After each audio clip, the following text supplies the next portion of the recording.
to the golden hills of Napa Valley, where a woman seeking peace and a man hiding from pain found something they never expected: each other. Summer sunlight poured over Napa Valley like honey spilling over green vines. The scent of damp soil, gentle wind, and ripening fruit drifted through the leaves, thick with memory and stillness. Hills of grapevines stretched to the horizon, dotted with old wooden houses that stood quietly, as if listening to the passage of time. Amid that golden stillness, a pickup truck came to a slow stop in front of a three-gabled farmhouse nestled between the vines. Clara Bennett stepped down with a suitcase in hand and hesitant eyes. She was 26, once an interior designer in San Francisco, but now, after a heartbreak that left her unmoored, she had come here, where her grandmother Margaret had lived and worked as the estate's housekeeper for over 20 years. Margaret welcomed her with open arms and a voice full of love. "Welcome to your new home, sweetheart." Clara looked up and took a deep breath. The scent of aged wood, new sunshine, and whispering grape leaves softened her chest. For the first time in months, she felt like she could finally breathe. From the second floor of the house, behind a wide window pane, Ethan Caldwell watched the unfamiliar girl. He wasn't someone who stared, but something in the way she stood, the way her eyes searched the horizon, made it impossible for him to look away. And so the story began, not loud, not sudden, but like a breeze, brushing softly against a heart long thought asleep. Ethan Caldwell was a name everyone in Napa Valley knew. He wasn't just the third-generation heir to Caldwell Vineyards, one of the region's oldest artisanal wineries. He was also a man who had become a ghost within his own land. 3 years ago, Ethan lost his wife and parents in a plane crash. Since then, he had withdrawn from the world, living alone in the wooden farmhouse tucked deep within the estate. People said he declined all interviews, events, and social invitations. Yet, every harvest season, he reappeared, quietly overseeing operations like a shadow rooted in the sun-soaked soil. Clara didn't know all this when she arrived, but she could sense it, the weight he carried, the silence that followed him like a second skin. At first, their encounters were brief and accidental. When she was cleaning the library and he entered suddenly in search of a book, he nodded, eyes never leaving the shelf, and disappeared like he had never been there. But slowly, these coincidences happened more often. When she watered flowers, he passed by, leaving behind a simple question: "Do you like lavender?" He spoke little, but his eyes said more than words ever could. There was something in his gaze that made Clara feel both seen and held at a distance. One morning, while arranging flowers in the dining room, she dropped a glass vase. Ethan, already at the doorway, moved swiftly and caught it. Their hands touched. In that fleeting moment, something passed through Clara. A feeling she didn't know how to name, only that her heart skipped. Ethan withdrew his hand almost immediately. "Careful, that's an antique," he said, not coldly but cautiously. Then he turned and walked away, leaving behind a quiet tremor Clara didn't dare label. From that day on, she began to hear his footsteps more clearly whenever he walked by. Or maybe, just maybe, she had begun to listen differently. The following days at the estate passed like an underground stream, quiet but always moving. Clara slowly settled into the rhythm of life. Misty mornings, the scent of firewood in the old kitchen, the distant hum of wine presses from the far barn. Ethan remained a quiet presence. He rarely spoke, but Clara began to notice small things no one else would. A handwritten note on a library folder. This page was folded, a cup of warm herbal tea left at her desk, a slow glance whenever they passed each other in the hallway. These details, too quiet to be declared, too exact to be coincidence. One late afternoon, Clara was caught in the vineyard when an unexpected rain rolled in. By the time she returned, drenched and shivering, she only had strength to change clothes and collapse into bed, chills dancing down her spine. The next morning, fever set in. She insisted she was fine, but Margaret didn't believe her. "Rest," she said firmly. "You don't need to prove anything." Clara drifted in and out of sleep. Around mid-morning, the light through the curtain shifted, and when she opened her eyes, Ethan was there, sitting in the wooden chair beside her bed, holding a damp cloth he gently pressed to her forehead. "Your grandmother's out," he said softly. I brought your medicine." Clara hesitated, trying to sit up but wavered. Ethan steadied her, guiding her back gently. He adjusted her pillow, handed her a cup of ginger tea, and helped her sip. They said nothing, only the rustle of wind and the slow breathing of someone too tired and too surprised to speak. As Clara reached for the cup again, her hand brushed against his. Neither pulled away. 1 second, just one. But in the stillness, something crossed an invisible line. Their eyes met, close, too close. Clara's heart pounded. His did too. Ethan's gaze, usually shuttered, now softened, unguarded, unsure. He leaned in, slowly, cautiously. Then, just before anything could happen, he pulled away, stood too quickly. "You should rest more," he said, his voice low, clipped, almost shaky. He didn't wait for her reply. He walked out. Clara lay still, eyes fixed on the space he'd just left. She pressed her hand against her chest. Her heart was still racing. But this time, it wasn't the fever. That afternoon, Clara headed out to the vineyard to help prepare for the upcoming grape inspection. The sky was clear, sunlight soft, and the breeze carried the scent of early ripening fruit. Toward the back rows, she ran into Ryan, a new hire at the winery, young, warm-spirited, and eager to help. He showed her how to check clusters for optimal ripeness, and they shared a few laughs as he gently untangled a vine that had caught in her hair. Their laughter echoed just as Ethan turned into the vineyard path. He froze. His eyes locked onto the two figures ahead. The space between them was narrow, but to Ethan it felt vast and consuming. His jaw clenched as he watched Ryan lean in to brush a strand of vine from Clara's hair. A feeling rose in his chest. Strange, burning, uninvited, jealousy. Without a word, he strode forward. "Ryan," his voice was sharp, cold as steel, "I believe the fermentation room is still waiting on inspections." Ryan startled. "Yes, sir, I'm sure Ms. Bennett can manage on her own." Ethan's tone left no room for debate. Ryan glanced at Clara, offered a sheepish smile, and walked away. Clara turned to Ethan, startled. "Did I do something wrong?" He avoided her gaze. "I don't believe distracting employees is part of your duties." The words hit her like a slap. Her face paled. "We were just talking. He was helping me." "He seemed very eager to assist," Ethan replied flatly, his eyes void of warmth, as if forcing himself to wound. "You don't get to talk to me that way." Her voice trembled, but her stare was unwavering. "I don't know what you think this is, but I'm not here to be the target of your moods." She turned, walking away between the vines without once looking back. Ethan remained frozen, that crushing hollowness rising in his chest again. The one he thought he'd left behind. He had just pushed away the only light that had dared enter his darkness. That morning, Clara left the estate without a plan. She didn't need a reason, just space, a place without cold stares or words that cut too deep. She remembered Margaret once mentioning a small waterfall hidden deep within the woods behind the vineyard. Guided only by a simple hand-drawn map, Clara followed the narrow trail, her shoes muddy, a light scarf looped loosely around her neck. When she arrived, her breath caught. A gentle waterfall spilled like silk down a mossy wall, mist softening the air around it. Tall trees curved overhead into a natural arch, and sunlight filtered through the leaves, dancing on the surface of the clear pool below.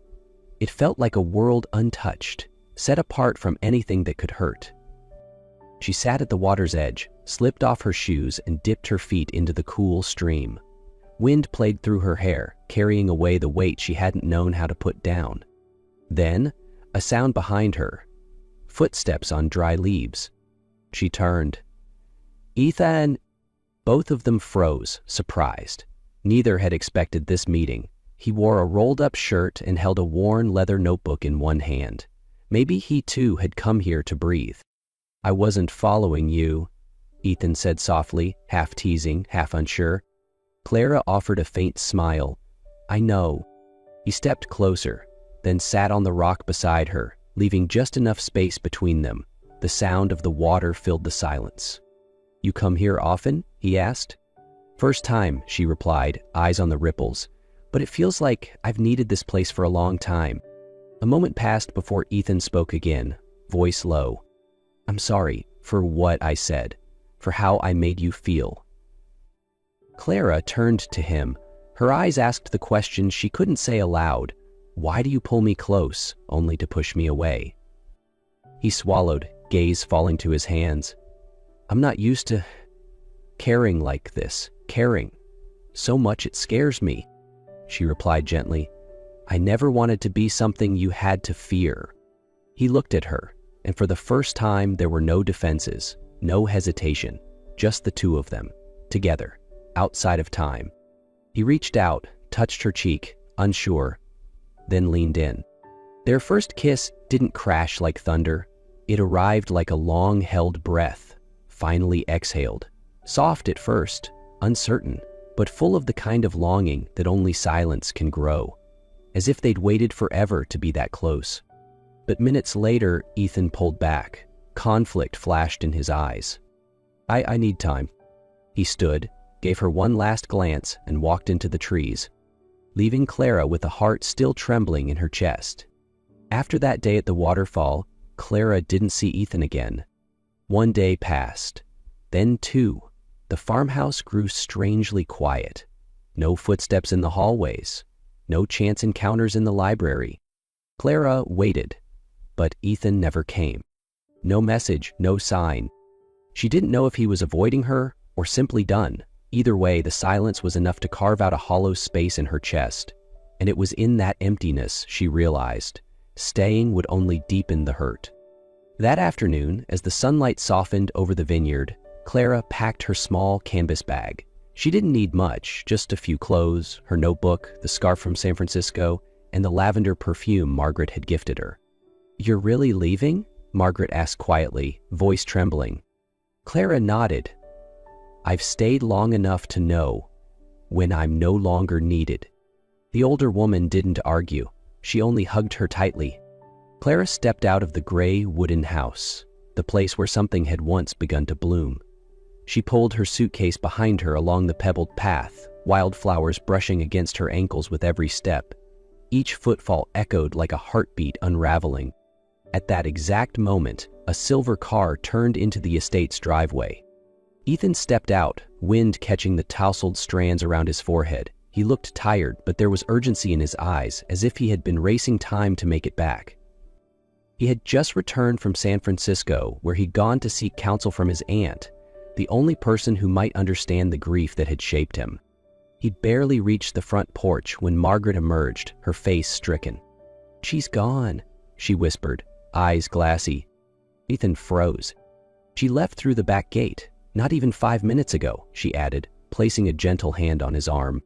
Without a word, Ethan turned and ran. His shoes hit the earth hard, echoing down the rows of vines and trees.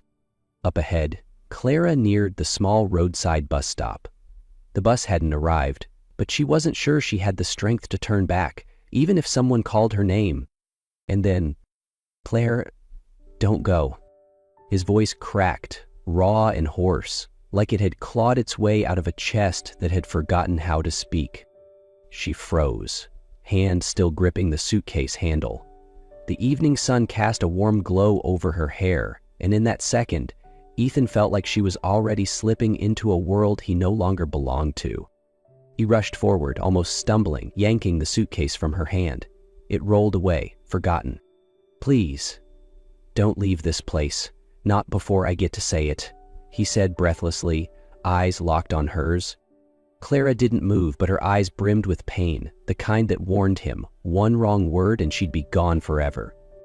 His hands trembled. He had never felt so fragile. 3 years ago, he began, each word feeling like it was being torn from him. My wife died in a plane crash. She called me 5 minutes before takeoff. She said, I love you. And I didn't say it back. He let out a bitter, broken laugh. Since then, I've been a ghost, working, breathing, but not really living. I told myself if I didn't love again, I'd never have to lose again. Clara's tears fell, silent and endless. Then you came, Ethan said, stepping closer, and every day, You reminded me what warmth felt like, what life could be, and that terrified me." He reached for her hand, barely touching it, like she might shatter. "I was scared that if I loved again and lost again, I wouldn't survive it this time." She choked on a sob. "So you chose silence?" "I chose wrong," he whispered. His eyes held a desperate kind of fire, a hunger to hold, but also a fear of what it would cost. He cupped her face gently, his thumb catching a tear on her cheek. "I love you, Clara." The words trembled in the air, fragile as breath. "I love you so much, and for the first time in 3 years, I actually want to live again." She broke down. Then she launched into his arms, strong, desperate, like she'd waited her whole life for that embrace. Ethan held her tight. No more hiding, no more fear. Just two people, once shattered, finding each other before it was too late. Clara stayed. No grand declarations, no dramatic promises. The next morning, Clara was there, in the kitchen, barefoot and humming softly as she poured tea for Margaret. A beam of morning light caught her hair, and in that instant, Ethan knew she wasn't leaving anymore. Ethan walked in, his eyes found her, and suddenly, the world felt right again. From that moment on, their days flowed like a slow river, peaceful, tender, and deep. They didn't speak much about the past anymore. Every shared meal, every quiet walk through the vineyard, every gentle touch, those were the ways they healed each other. The pain didn't disappear, but it softened, dissolved into the quiet joy of being together. One golden evening, as the sun spilled honeyed light across the vines, Ethan asked her to close her eyes. He led her through the rows of ripening grapes until they reached a clearing, the very spot where their eyes had first met. Clara opened her eyes. Among the rustling leaves stood a small wooden table, lavender blooms resting beside 2 glasses of wine, and just below it, Ethan knelt down. He didn't need many words, just one question. "Will you walk with me until the last harvest?" She nodded, tears falling, not from sorrow, but from joy too full to hold. In that moment, Clara knew she wasn't saying yes to a man or a vineyard, but to the life that had waited quietly for her all along. That night, they became each other's. No rush, no performance, just 2 souls who had wandered far, now wrapped in each other's warmth, wanting to stay there forever. A month later, beneath the sun-drenched vines, they held a small wedding, nothing extravagant, no stage, just friends, vineyard workers, Margaret, and laughter, soft glances, and heartfelt blessings. When Clara held Ethan's hand among the green rows of Napa Valley, she knew she'd found a place to call home. Not because of anything grand, but because he was there. And so, amid the golden vines of Napa Valley, they learned to love again. Not with fireworks, but with silence, trust, and time.